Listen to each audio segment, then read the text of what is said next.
Damon calling in. Calling in. He showed up. All right. I'm so honored to have him on the show. I thank him so much for this. A legend. My God, my favorite show in the world. He said it was an honor to talk to me.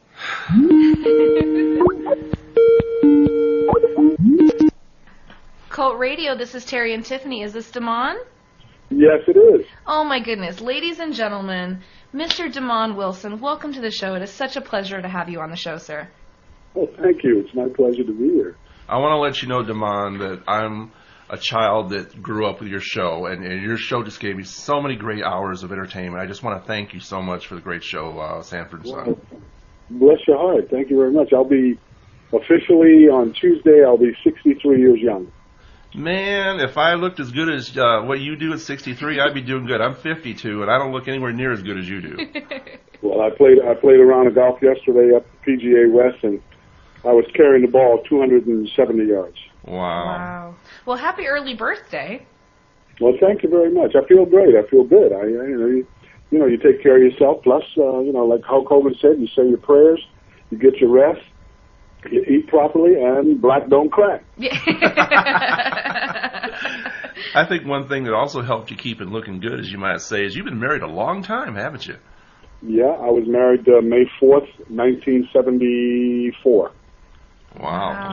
Six children, 3 grandchildren. See, how many years is that now? Do the math. That's a lot. A lot. That's a lot. Over 30 years. That's a lot. You know what's interesting? Charlie Weaver, Cliff Arquette. Oh, yes. Whose grandchildren are now all famous, was our best man. Really? Yes, he was. He was a good friend. We used to do, back in the old days, we did Hollywood Squares together. Right. And I have a painting, a self-portrait of Charlie in my office on the wall that I treasure. He was a good guy. He said, I still have the note. He tore a piece of composition paper, white composition paper off, and it's all yellow now. And he wrote it in pencil. And he said, if you change your mind, we were down at City Hall, Beverly Hills, at the Beverly Hills Courthouse. He said, if you change your mind, I got a bucket of KFC and $20 for gas money in the car. A lot of people don't know that David Arquette's a relative of his, too. Who was this? That David Arquette's also a relative of Cliff Arquette's. Yeah, his granddaughters are famous. You know, the 2 girls, what are their names? One of them has a series on right now. Where she's a psychic. Oh, okay. Mm. Oh, I know who you're talking about. Yes. Yeah.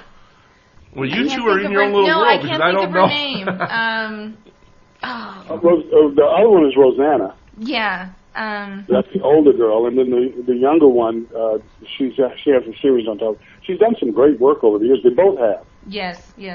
And then they have a brother that's, he's hysterical. He's cross-dresser, but he's funny. Mm. He had a reality show for a minute. So I understand that you have an autobiography coming out on your time on Sanford and Son.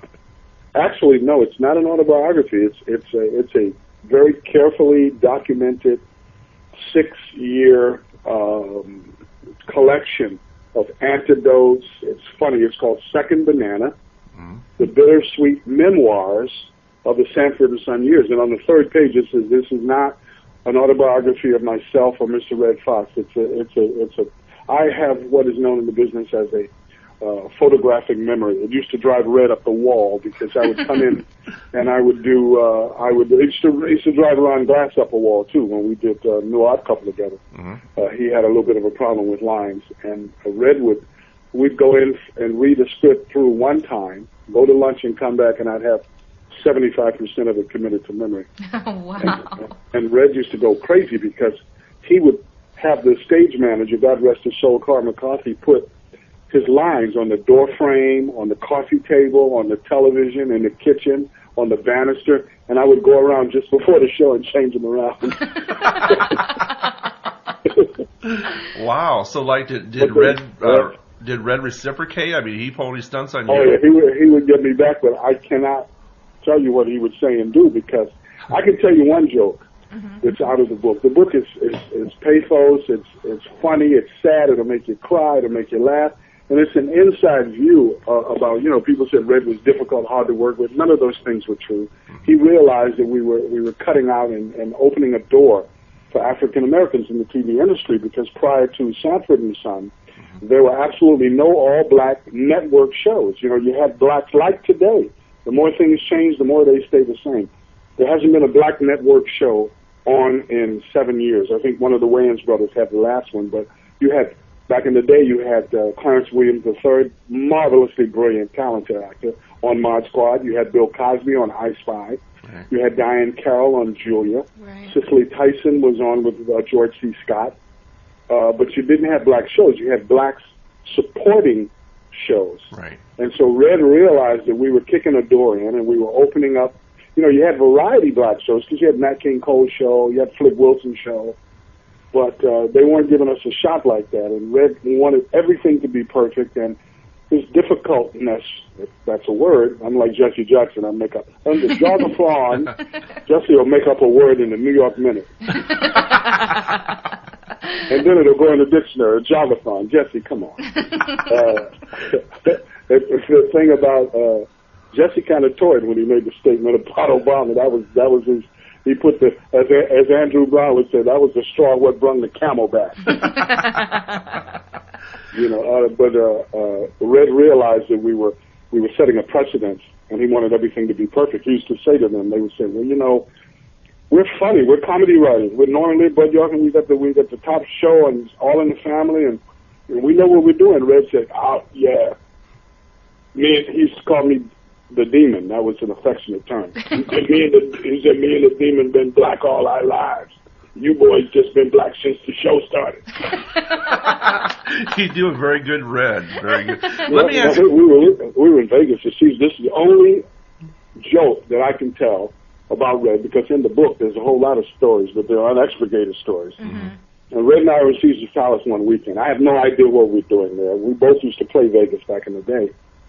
And it was Friday night, must have been about 1 in the morning. Redd's drink of choice was Chivas Regal, and his game of choice was Keno. I wouldn't bet on us finishing this conversation. That's not my nature. I don't bet. Right. But Redd hit Keno 50 grand. Ooh. And he was about 2.5 sheets to the wind that night. And so he staggered his little short legs over to the store at Caesar's Palace, and he bought an attaché case with the flip locks. Uh-huh. And he bought a bicycle chain and a lock. And then he staggered his little legs over to the desk, and he got a room, and he was headed to the elevator. And it was about 10 of us there. We said, "Fox, what are you doing?" He said, "I know y'all saw me win this money." He said, "I'm going upstairs. I'm going to put my money in this briefcase, and I'm going to chain it to my arm into the bed." and we said, "What the heck? Why?" He said, "'Cause if somebody's walking across the casino floor with a briefcase, ain't nobody gonna say nothing, but if they drag an old nigga in the bed, somebody will stop him." and you know what's funny about that? He was serious. Wow. I understand that Redd, when he passed away, he died pretty poor. Is that true?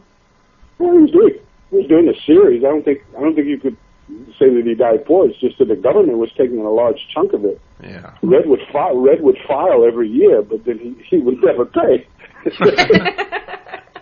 And then he went down to the IRS office one day and kind of was not so kind to a few people down there. I think he invited them to embrace his bottom. So, and they said, "Yeah, okay." And they kind of took his stuff away. But he was doing Eddie Murphy was producing that series with Ian Delarice. Mm-hmm. And so he was making money on the show. But you know, when you don't fool around with Uncle Sam. Oh, that's right. Well, let me ask you, Damon, because there have been kind of some different opinions. When, of course, during the one season that Redd had left the season early, and they had written the character of Grady in to kind of fill in for him.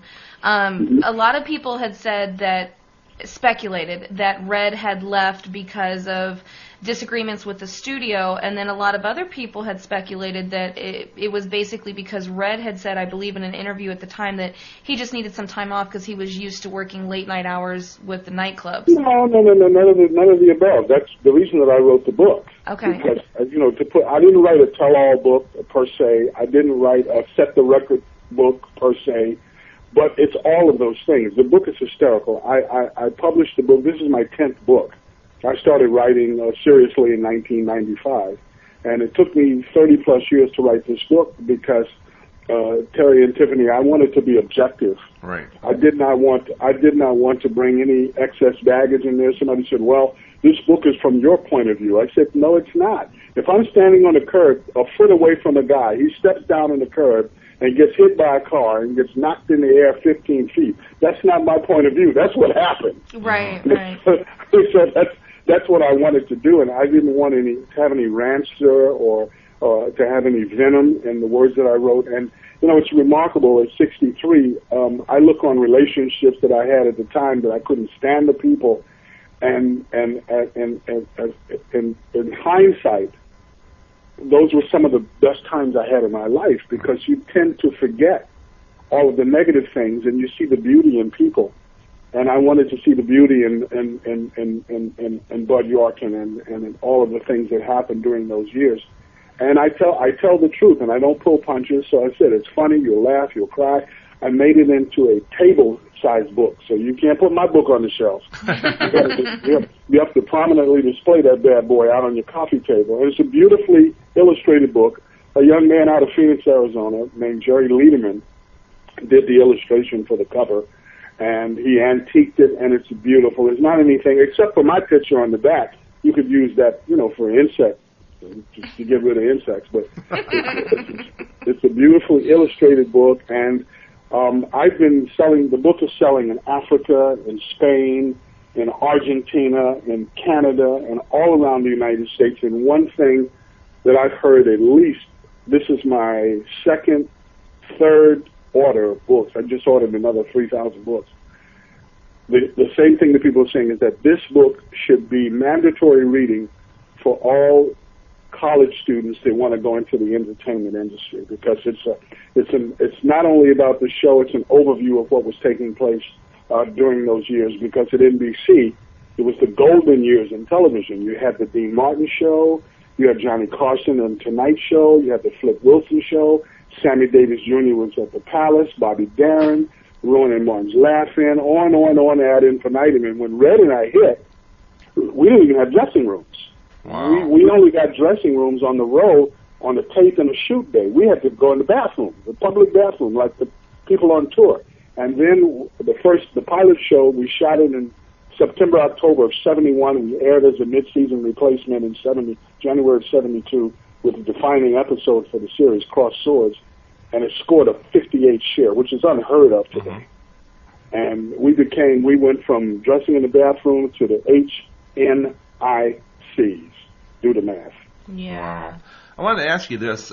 We had Ernest Thomas on from What's Happening, and he had told me that back in the day that you had made a statement that you didn't think What's Happening really represented the black lifestyle and the way black people really lived. Is that true? That's not what I said. Okay. We did a signing together, and I said to him, I said, I wrote in the book that you guys were all talented, but I said Saul Turtletaub and Bernie Ornstein were better equipped to do Jewish humor than to do a black sitcom. Right. And I said that What's Happening was a very well-written show with a cast of talented actors headed by a very gifted veteran actor, Mabel King, but it was a white show in blackface. That's what I said verbatim. There you go. And being young and not understanding and angry or whatever, he took offense to it. I could care less. I tell the truth. Mm-hmm.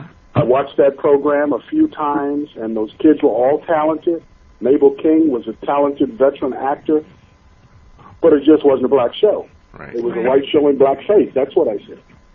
And that's all the time I'm going to spend on that. Well, I'm glad you set the record straight. I want to give you that chance to do that. Well, you know, sometimes people have selective hearing. Yeah. They hear what they want to hear. And I said to them, the young lady that's a dentist now that played Dee was there, Roger was there, and this young kid, Thomas, was there. And he had just sang my accolades 5 minutes earlier about how old am I, and then I called them all together. There was nobody within the earshot, and I said, you guys were good. You guys were talented. I said, but I've got a new book coming out, and I want you to hear the truth from me before you hear it someplace else. Mm-hmm. And what I just said to you is what I said to him, and he was terribly offended. and insult, and I mean, I don't know. Well, Damond, in addition to, of course, being a trailblazer with Sanford and Son, you guys also filmed before a live studio audience. I mean, Absolutely. What was that like? I mean, especially with working with someone who could be as spontaneous, we'll say, as Mr. Fox. So what was it like filming in front of a live studio audience? Was there a lot of retakes, or how did that kind of go? Well, no, the spontaneity came during rehearsals. You know, you have to remember that Redd was a monologist. He was a stand-up comic. I started on Broadway, and as I said before, I reiterate, when I walked away from the show for a larger salary, I went to Vegas. I went to Tahoe. I went to Vegas. I used to co-bill with Glenn Campbell, and I started as a hoofer. So, you know, they said, well, you know, Damond, if you walk, you are not going to be. And I put all of this in the book because what producers do, they do the same thing to neonate young artists that the recording industry does. You know, they give you like a half of a cent per record, and they sign you to a contract. Well, the producers, what they did, they said, okay, you sign this contract, we're going to pay you $1,200. Redd was making $10,000 in Vegas. They dropped it down to $5,000, and they said to me, we'll give you $1,200 next year. We'll give you $1,500. And the way that goes, it would take you'd have to do a show for 50 years to get a decent salary. Right. But there's something that washes all of that out, and it's called a hit show. And when you have a hit show and you're establishing the minds of the people and you're bringing down big numbers, they got to deal with you. And I told them, I said, you don't pay me what I'm worth, I'm out of here. And they said, well, you leave, we sue you. Can't do television, can't do radio, you can't do movies. If your house burns down, Damond, and a news crew shows up and they interview you, you are in contravention of your existing contract, and we'll sue the pants off you. I said, good. I got a closet full of pants. I'm out of here. Good luck. Goodbye. And I called up my manager at the time, Nicky Savano, who was handling Tony Bennett and Al Martino, and I said, Nicky, do it to it. And he said, all right, give me a month. Can you mount a show in a month? I said, not really. But I got to do it. I got miles to feed. I got mortgage to pay. I said, I'll do it. And I put a show together, and I went to Vegas, and I was making 3 times what they were paying me, and I was willing to do what Suzanne Summers did. And she's not doing too bad. We both live in Palm Springs. She's got a $20 million house down here. Right. Well, you know, I hope they realize that you were such an integral part of that show. You refer to yourself a lot of times as being a second banana, but I always felt you were more because you pretty much, to me, stood on an even level with Redd. I know you say affectionately second banana because I know you love, like, Abbott Costello. I heard an interview you were talking about them. Absolutely, absolutely. That's the only reason. And it was because of Redd's background and my background, because when the show would go down, we would, for the hiatus, we would mount a vaudeville show. We'd take it to the road. We had Mr. B, Billy Eckstein. We had my friend Aretha Franklin's sister, God rest her soul, Cal Franklin. We had Melba Lewis. We had Slappy White, who played Melvin on the show. Mm-hmm. And we put together a vaudeville-type show. And so in deference and in reverence to Redd, I call this second banana because everybody knows, you know, you had Dean Martin, Jerry Lewis. Dean Martin was no second banana to anybody. Right. Right. And when that team broke up, everybody said, oh, Dean's going into two. You know, it's like Dan Rowan and Dick Martin. I used to date Dan's daughter before I got married back in the day, Mary Rowan. Mm-hmm. And those guys were on equal footing. So it was just in reverence to Redd that I call it Second Banana, which is a throwback to the old vaudeville, not minstrel, but the old shows, like, you know, Fanny Brice would headline a show, right, and Burt Reynolds and Burt Williams would be the Second Banana. Right. But, you know, he was packing them in as much as she was. Well, I'll tell you, it was such a great ensemble cast. And, you know, in addition to you and Redd, of course, you know, the great actor played Grady and Slappy White and all them that was on the show. LaWanda Page, we just loved her so much. She was a hysterical lady. She was a funny lady. She, back in the day, when Redd knew her, she was called the Bronze Goddess.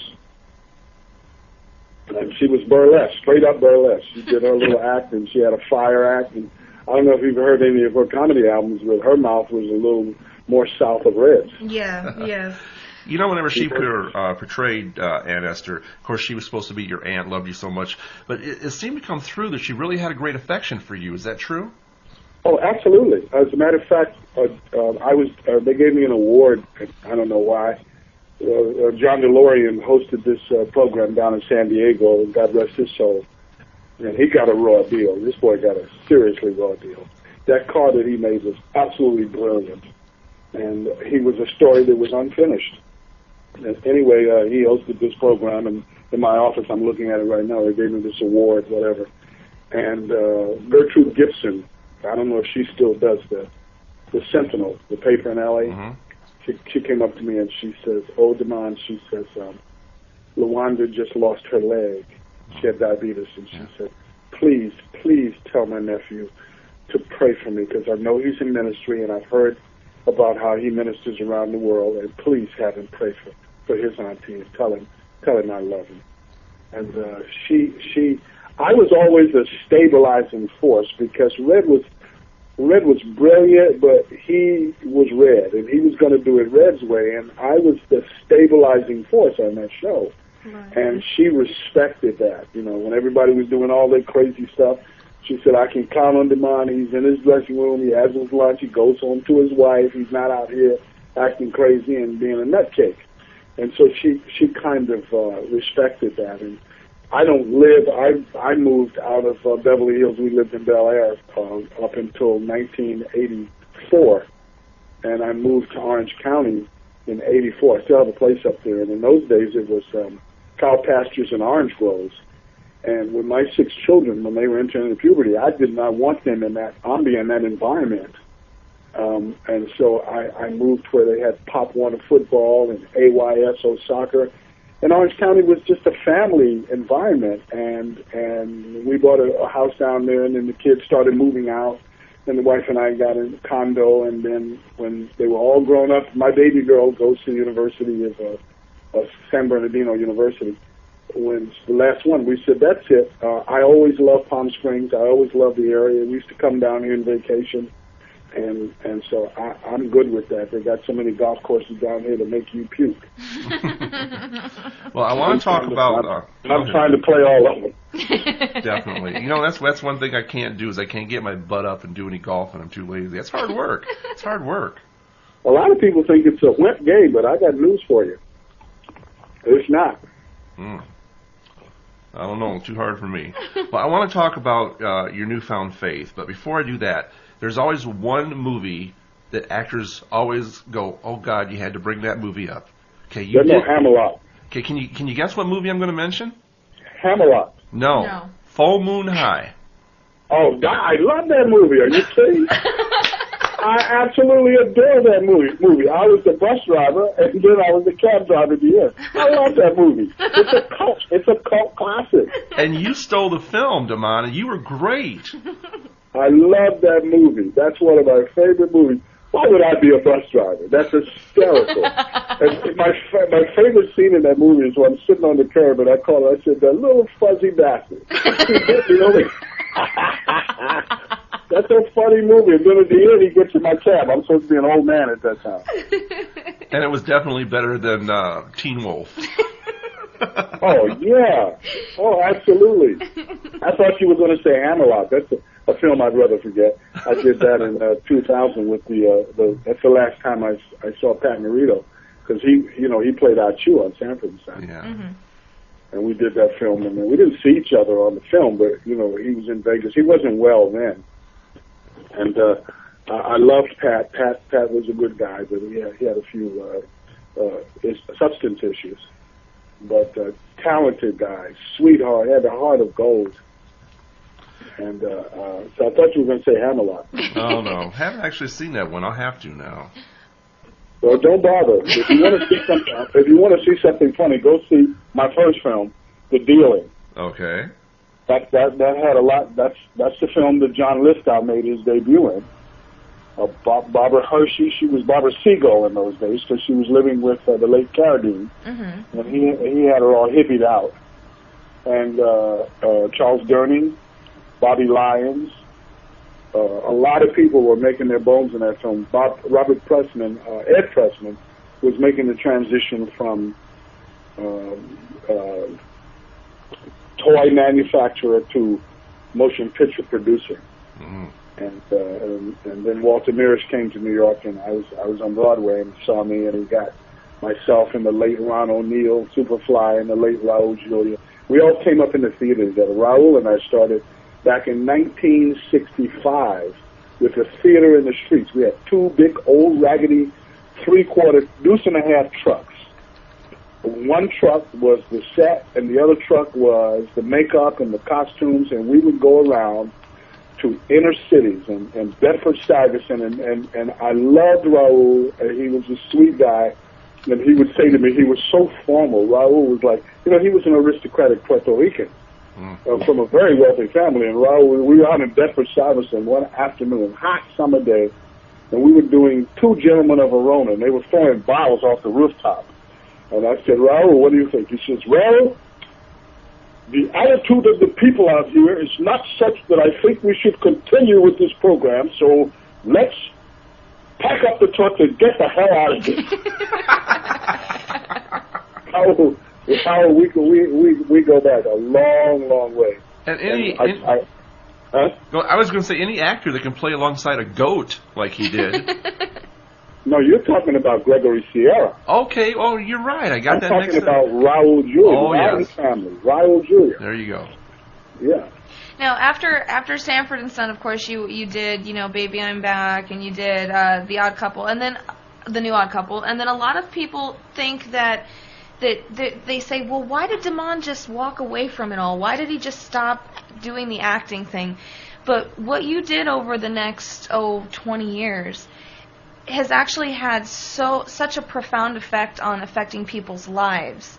And that is, you actually got into ministry. You opened up a refuge kind of rehabilitation center. Can you tell us a little bit about that and why you made that choice? Sure. I came back from Vietnam. I'm a decorated Vietnam veteran, and I was with the 4th Infantry Division in 1967 in the Central Highlands in Pleiku. And I came back in 1967, and I was up. I did Lonnie Elder's play, the late Lonnie Elder, Ceremonies in Dark Old Man. I did 5 on the Black Hand Side. I was down at the New York Shakespeare Theater with Joe Papp's Public Theater. And as I said before, I reiterate, Walter Mirisch came to New York to cast a Sidney Poitier film called The Organization. And I went down there, and there was enough black men down there auditioning for that part to make a Tarzan movie. And I remember going home, and I knelt by the side of my bed, and I said, Father God, in Jesus' name, if you give me this role, it's going to lead to start, and I feel that in my spirit. And I'll do 20 years, 12 years, whatever the pack was. And then when that time is up, I'll serve you for the rest of my life. And I knew that there was a call in my life from the age of 12. I grew up in the church. And up to the week, the Lord said, let's go. And I remember going over to Universal Studios. They had a series that they wanted me to do. And they said, they called my manager at the time, English Jewishman, Bobby Lidman, and they said, we want Damon for this role. It was a doctor who moved to the country because he was tired of New York City, and that's the only reason I went. And he started practicing his medicine down in the small southern town, and the whites down there didn't trust him, but the little kid brought their animal to him, and they started bringing their sick animals, chickens and ducks and stuff, and that's how he got his practice. So I said, that sounds good, I'll go and see them. And I went over to Universal in the afternoon. It was about 4:30 in the afternoon. And when you have an executive producer and a director there and a wardrobe person, they're ready to go to do a show. And they said, Damon, they sang my accolades for about 10 minutes, and they said, what have you been doing since The New Odd Couple? Now, this was just 8 months later. Mm-hmm. When they said that, I opened up a plethora of scripture. And when I got home, my wife said, you need to call your manager. He's roaring drunk. And I called him up, and he says, oh, Damon, what have you done, dear boy? What have you done? He said, those people said Damon doesn't want to act. He wants to preach. And I looked at my wife, and I said, you know what? He's absolutely right. We're out of here. I had no knowledge. I didn't know anybody in ministry. I had been studying. I had been spending time on my face before the Lord, and I had no idea. God kept promising me, I'm going to open a ministry for you. My gardener came, and I was sitting in my breakfast room in a house that we lived in down the street from up the street from Magic Johnson in Bel Air Place. And my gardener came, I was studying. I had like 25 books on the table, and my gardener kicked the lawnmower over. And I said, that's just like the adversary. I'm trying to study in his distraction. And I had an epiphany to go out and witness to this guy who didn't speak that much English. And I led him to the Lord out there on my tennis court. And I said, I'm going to find a church for you, a Hispanic church. I knew of one in Culver City. I didn't know anything about organized religion. And I got on the phone. I called TBN. That's the only number I knew. And for 30 minutes, it was busy. And I started to walk away, and God said, don't walk away. You're going to get somebody. And finally, a lady answered the phone. She said, Trinity Broadcast Network, can I help you? And I said, yes. I just led my gardener to the Lord. Could you find a Hispanic-speaking church for me? She said, your voice sounds familiar. Who am I speaking to? I said, Demond Wilson. She said, oh, my God. 8 years ago, my husband and I moved to California. We were lost up in Laurel Canyon. She said, did you drive a black and silver Rolls Royce with DMON on the plate? I said, yes. She said, we flagged you down. Nobody would stop. We asked you how to get to Sunset Boulevard. You not only told us, you took us there. She said, we never forgot that. What are you doing now? I said, I'm waiting on the Lord. They brought me on the Trinity Broadcasting Network one night in 1984. I gave my testimony, and my ministry exploded around the world. That was with Clifton Davis, right? I'm sorry? That was with Clifton Davis, right?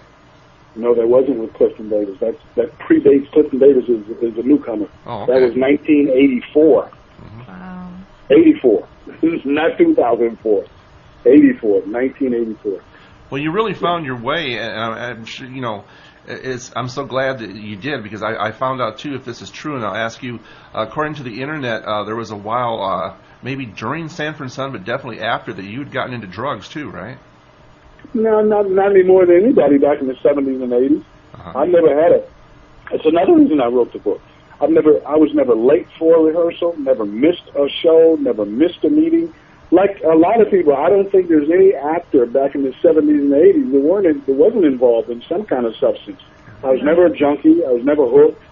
I never missed any shows. As I said before, I've raised 6 children, very responsible parent. But like a lot of people in the 70s, yeah, I did that. Yeah. I'm not going to lie. When I came back from Vietnam, I was tooting a little heroin. But that experience was such an awful one. Yeah. That it was a stabilizing force for me. I was on the set of the organization, and Mr. Poitier and I and the crew, we were filming night scenes up in the Tenderloin section. And if you've ever been to San Francisco, that is the ghetto. Mm-hmm. And one of the extras on the show, he came up to me and I said, hey, look here, brother, can you got anybody who can hook me up with some China White? And he said, oh, yeah, no problem. And this guy came up on the hill by my trailer, and I came out, and he threw it on the ground and said, give me $50, and he just threw the balloon on the ground and walked away. I went into my trailer, and the voice spoke to my heart and said, you've got a future. What are you? You don't know what this is. You don't know that guy. This could be rat poison. And I flushed it, and that was it. Amen, brother. Yeah. Now, I wanted to ask you real quick before we go here. There was a project that was mentioned that I actually saw online, and I believe I heard you talk about it on TBN as well. And I wanted to ask you, yes, Faith Ties. What's the status with that? We started to shoot it in January in Detroit. I went up there with the executive producer, who was a very talented guy, Dean Blagg. He just won an Imaging Award. Well, he's nominated for, I don't know if they have the awards yet, the Imaging Award for his documentary Baseball. He's done a few feature films with Robin Givens and a few other people. And we went back to Detroit because Detroit is, they're giving out $3,000, checks to people that have lost their homes. And they have a wonderful program. I don't know if you've seen Jeff Daniels on television. For film companies coming in, they give you 42% incentive. And so Dean and I went back there in June, the week that my third granddaughter, little Madison Rebecca, was born. She's just, with 6 kids, you'd think I'd be finished with kids. But this little girl, I don't go to the store, and I don't care what store it is. If I go to Lowe's, I have to bring her something back. This little girl has just captivated my heart. This is my second. I have 4 girls and 2 boys. This is my second born daughter, Melissa's first child. And this little girl she just blows me away. Anyway, What was I talking about? Faith ties. Yeah. Dean and I went back to Detroit, and they struck a little deal with us, and so we're going to film. The film takes place in Detroit, and I said to Dean, I said, why don't we go to Detroit? I got some contacts up there. Kathy McKee, the actor's sister, Lynette McKee, is a big film casting director up there. And I said, I got some contacts up there, Dean. Let's go up there and see what the film company will offer us. And they'll give you 42% back. $2-3 million budget, they give you 42% back. They give it to you in dribbles and drabs, and after you finish 50% of the principal photography, they give you all of the money. Clint Eastwood wrapped the film up there last summer. Kim Cattrall did a film up there. Samuel Jackson just did a film up there. And, you have to use all the below-the-line workers up there, carpenters, best boys like that. And so I saw the Hammer at a golf tournament a couple of weeks ago, Fred Williamson. I told Fred, I said, Fred, you're going to shoot your new film in Chicago. You need to go to Detroit. No, the film company's broke. I said, no, they're not. So Faith Ties, I play a 50-year-old guy who was a multimillionaire, big-time business tycoon in Detroit, Michigan. Through his own fault, his wife and his daughter was killed. He gave up on life. I've been living in an alley out of a cardboard box for 10 years. Wow. And so I told Dean, I said, if you let me play my heart in this movie, I'll do it. So he says, we'll pre-record it. You can play your heart. I said, well, then I'll do it. For those of you that don't know, that's harmonic. Yeah. Well, I definitely look forward to that. It's about this guy, this old drunk, alley, urine-smelling guy with the beard. My hair is almost shoulder length, and I got a beard that I hate. You said you saw TBN and you saw it.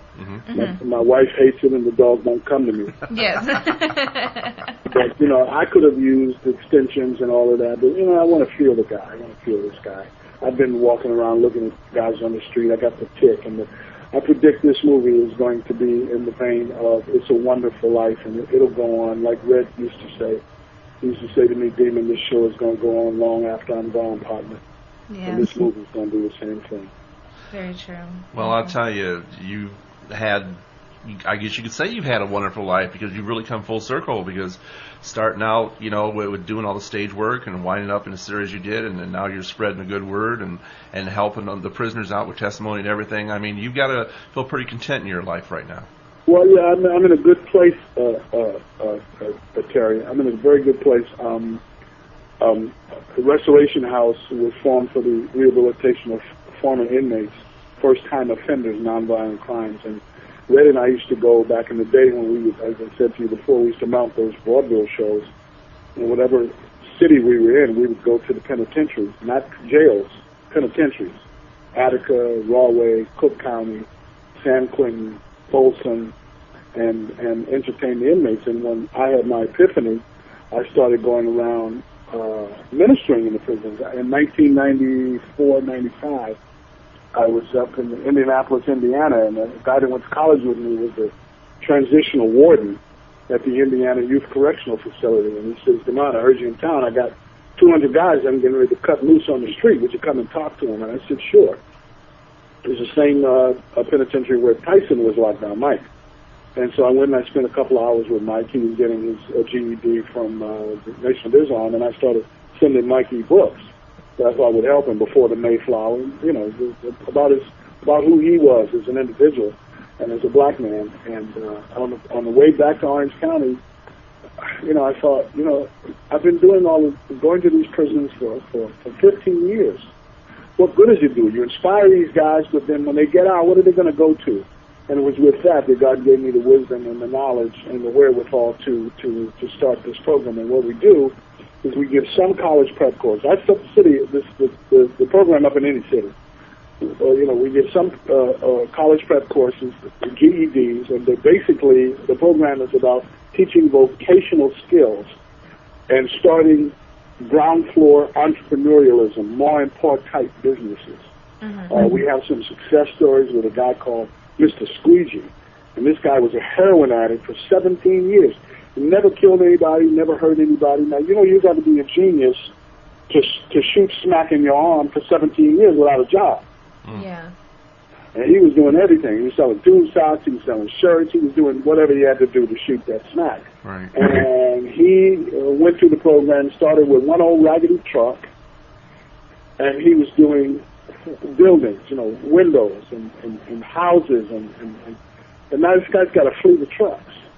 You know, when I was in the military, the first thing they taught me how to do was wax floors. You know, you lift up on the thing, and it goes forward, and you push down on it. It goes left, you lift up. It goes right, you push down on it. And the carbon neutral wax. And this other guy's got a business up in Akron, Ohio that went through the program. And he's got supermarket accounts, department store accounts, mall accounts. This guy's making $500,000 a year. And he's employing people. Because when you come out of the joint, if you get a job, you're going to lie about going to prison, and when they find out, they're going to fire you. The recidivism rate of returnees to the penitentiary in a 5-year period of time is 78%. And so we're teaching these guys how to do for themselves. And my son, Christopher, who's a golf pro, he's in the golf industry. When he was 10 years old, he's 31 now, 30 years old now. He wanted these video games. These video games, they're like sometimes $200-300. And I said, I'm not gonna fund that for you. He says, well, I'm gonna do it, Daddy. I don't want to work in no supermarket. I said, I'll tell you what. Your sister Melissa can draw. We'll have her make you up some posters and some flyers, and you have her take them all around to the neighborhood. I took him down to Lowe's and bought him. In my day, it used to be a red flyer wagon. I bought him one of those wooden big wheel wagons. Mm-hmm. I took him and I bought him some wax, carnauba. I bought him chamois cloths. I bought him all the stuff that you need to do cars. This kid, I kid you not, was making $500 a week at 12 years old. Wow. He wasn't smart, because people in the neighborhood, they would call out, "Can Chris come and do my van?" He was charging $50 for a van, $25 for a car.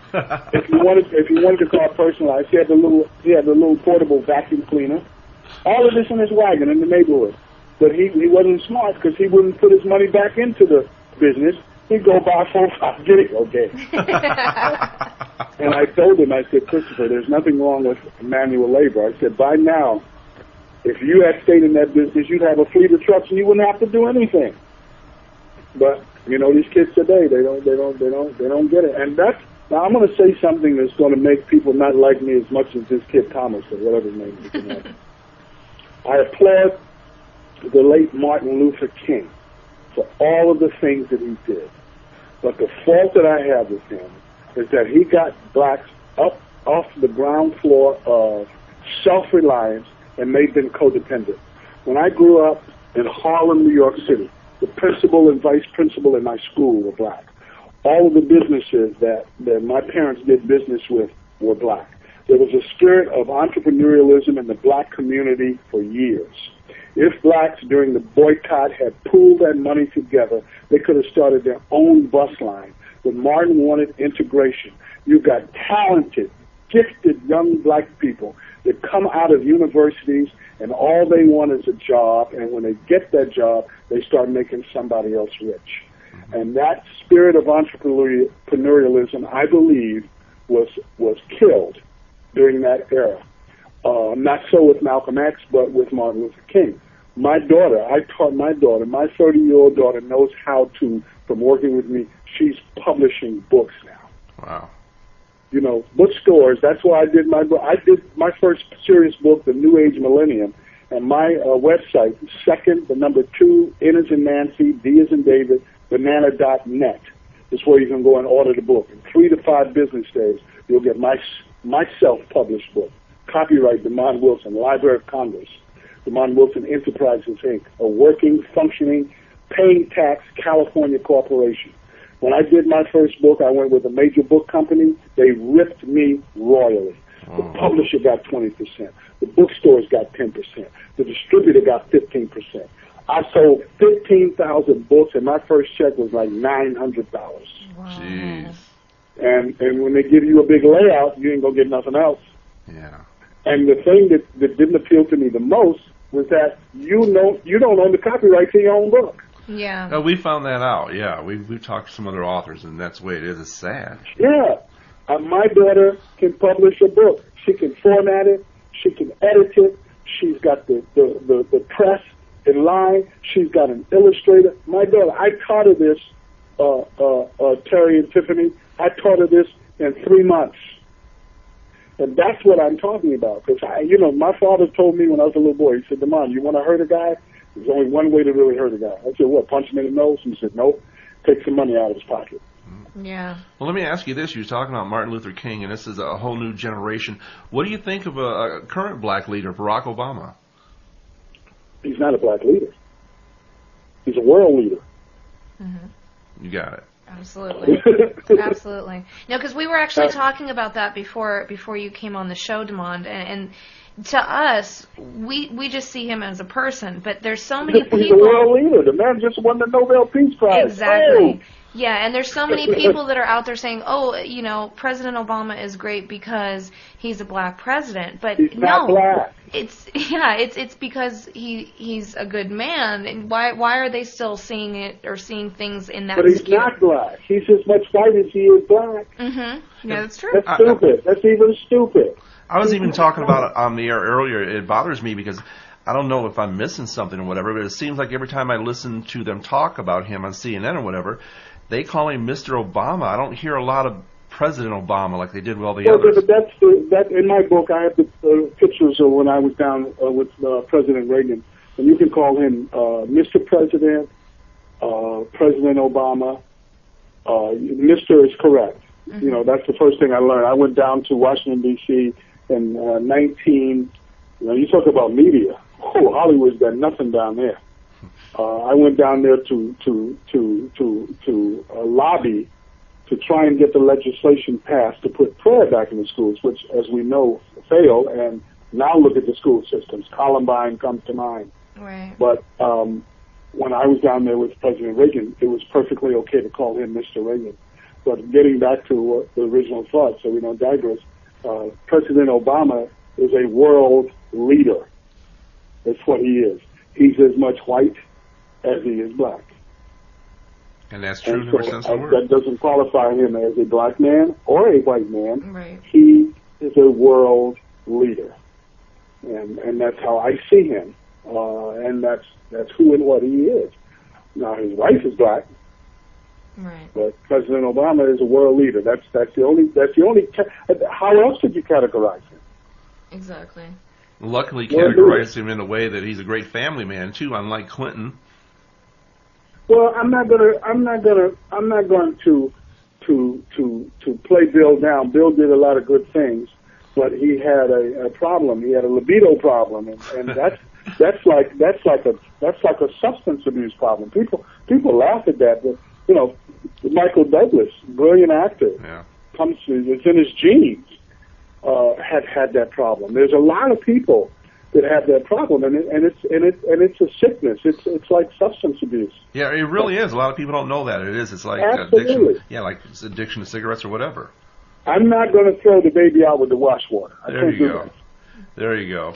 Well, we want to remind everyone to check out your book that was released this year, Second Banana, a bittersweet memoir of Sanford and Son. Again, what's the website that they can go and get that directly from you? They can go on the number 2, N as in Nancy, D as in David, banana.net, which will link them to The Truth You Should Know, in my first serious book. They can follow, I want all y'all to follow me on Facebook and Twitter, because we're doing some interesting things. I put your thing up on Twitter and Facebook today. I don't know if you saw it, and I got a tremendous response. People said, "Wow, I'm going to listen." Absolutely cool. You've been spiking our numbers, Demond. Yes, we've been getting a lot of listeners. Thanks to you. I appreciate that.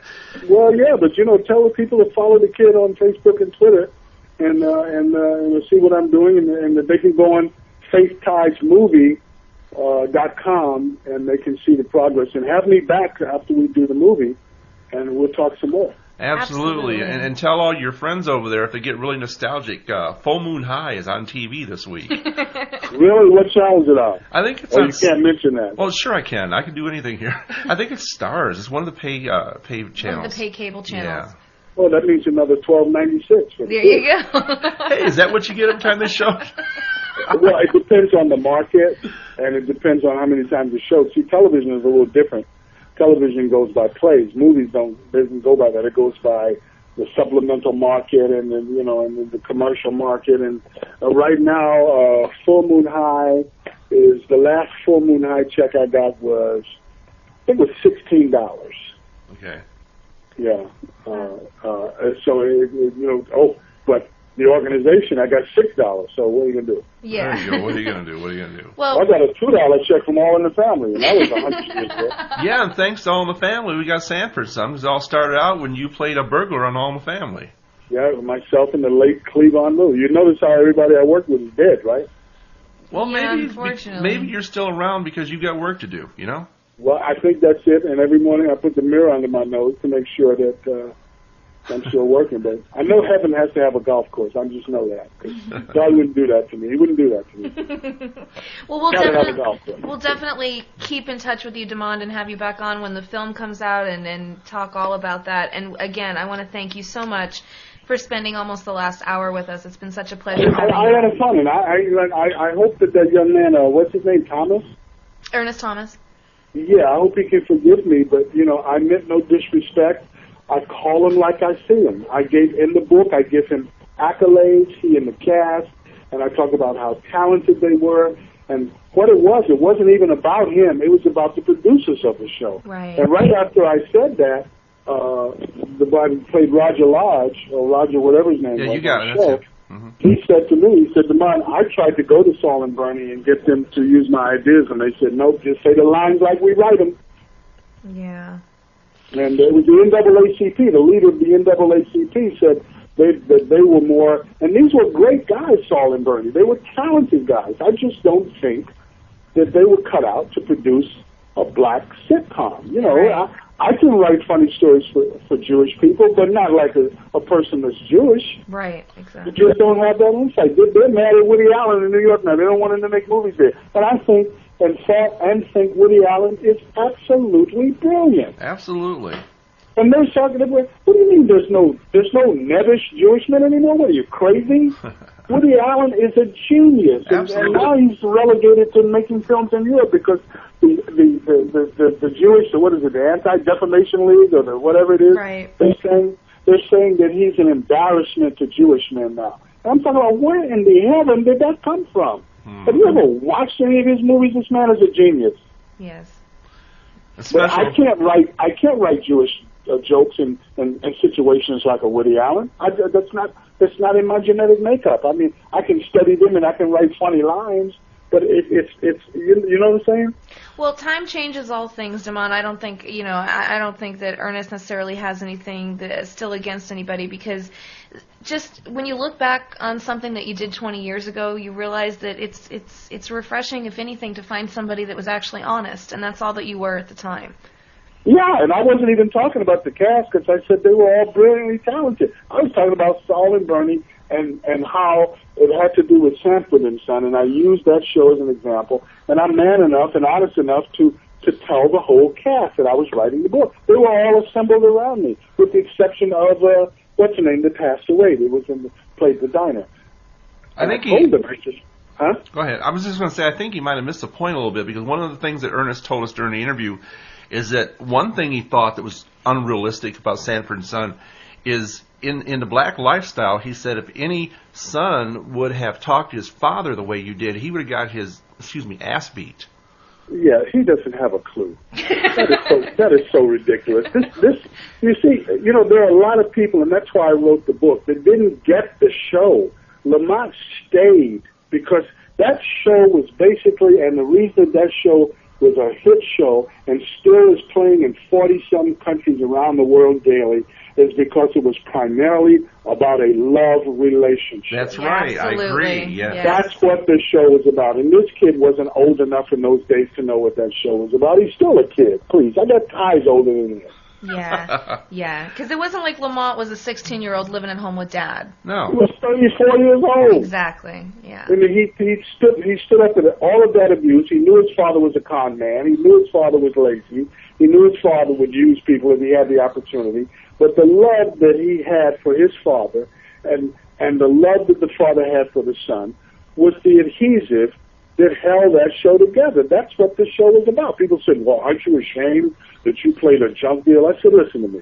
First of all, I believe in the spirit of entrepreneurialism. His father established that business in 1928. Lamont went out on that street in that truck. Quincy Jones wrote the song called The Street Beater. And that means Lamont beat the streets to get stuff, to keep a roof over he and his father's head and food on that table. And as meager as their existence was, Lamont did not work for no company. He wasn't on welfare. He wasn't punching a clock. He made sure that that old man had a roof over his head and food on that table. And that's what people miss with that show. Well, I don't, because I'll tell you, Tiffany and I are father and daughter. We have the same kind of relationship. We are Sanford and Son here. You know, you weren't going to break that up. Every time Lamont would get seriously involved with a woman, Fred would come in there and bust it up. Yeah. whenever Fred would get serious with Donna or whoever, Lamont would bust it up. Because that was the marriage. Right. That father and son relationship. They could have been Jewish, Italian, they could have been anything. They could have been, like my example that I use in the book about ethnic people writing for their own race people is My Big Fat Greek Wedding. Nobody could have written that with a Greek person. Right. Right. Nobody would have had that insight. It was funny, but it was insightful. And I couldn't write I don't know that culture. Saul and Bernie didn't know the black culture. They would set up jokes. They would write lines. You know, one of the things I said in the book was that these guys were very talented men and had established themselves in the industry, but we were not doing sketch comedy, situation comedy. I wrote about the Marx Brothers. I have a story that I tell in the book about meeting Groucho Marx and his daughter flagging me down because her dad wanted to meet me and how impressed I was with him. Well, the boy genius, Thalberg, said to Groucho Marx, the reason your last movie failed and your movies are not as successful anymore is because you don't have a plot. You don't have a storyline. When they did Night at the Opera, they had a storyline. The Marx Brothers were back on the map.